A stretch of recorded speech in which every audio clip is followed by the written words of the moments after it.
امریکہ اور ایران میں حالیہ سیز فائر کے بعد دونوں ملکوں کے درمیان پیس ٹاک یعنی مذاکراتی عمل کل سے اسلام آباد میں شروع ہو رہا ہے۔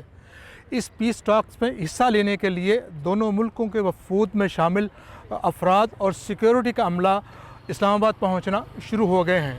پاکستان میں ایران کے سفیر کا کہنا ہے کہ اسرائیلی فورسز کی طرف سے لبنان پر ریسنٹ جو اٹیکس ہوئے ہیں، اس کے باوجود ایرانی ڈیلیگیشن جو ہے وہ ان مذاکرات میں حصہ لینے کے لیے آج رات اسلام آباد پہنچ رہا ہے۔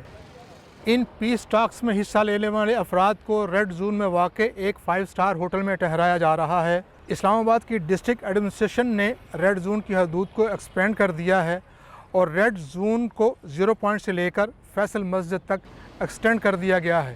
ریڈ زون میں parliament house, presidency, prime minister house کے علاوہ ڈپلومیٹک انکلیو بھی شامل ہے، جن میں مختلف علاقوں کے سفارت خانے بھی موجود ہیں۔ وزارت داخلہ کے ایک اہلکار کے مطابق ریڈ زون کی سیکیورٹی کا کنٹرول فوج کے پاس ہوگا، جبکہ رینجرز اور پولیس کے اہلکار بھی وہاں پر ڈپلوائے ہوں گے۔ سیکیورٹی پوائنٹ آف ویو سے ریڈ زون میں پبلک اور عام گاڑیوں کا داخلہ بند کر دیا گیا ہے۔ صرف وہی گاڑیاں اس حدود میں آ سکتی ہیں جو کہ سرکاری ہیں۔ اس کے علاوہ ریڈ زون میں جتنی بھی منسٹریز تھیں، ان کے میں جو کام کرنے والے لوگ تھے، ان کو یہ کہا گیا ہے کہ وہ آئندہ جو 2 روز ہیں وہ اپنا کام جو ہے وہ اپنے گھروں سے ہی کریں گے۔ اس کے علاوہ ٹوئن سٹیز میں چونکہ عام تعطیل ہے 2 دن کے لیے، اس حوالے سے جو سپریم کورٹ ہے، کانسٹیٹیوشنل کورٹ ہے اور جو اسلام آباد ہائی کورٹ ہے، اس کے علاوہ ڈسٹرکٹ کورٹس میں بھی کیسز کی سماعت نہیں ہوگی، جبکہ اس دوران اسکول کالجز بھی بند ہیں۔ اسلام آباد کے لیے ٹریفک پلان بھی ترتیب دے دیا گیا ہے، جس کے مطابق شہر میں بڑی گاڑیوں کا داخلہ بند کر دیا گیا ہے۔ اسلام آباد ہائی ویز اور سری نگر کو کچھ دیر کے لیے اس وقت تک بند کر دیا جائے گا جب تک جو ان ڈیلیگیشن میں شامل افراد ہیں وہ ایئرپورٹ سے لے کر جس ہوٹل میں ان کو ٹھہرایا گیا ہے وہاں تک نہیں پہنچ جاتے۔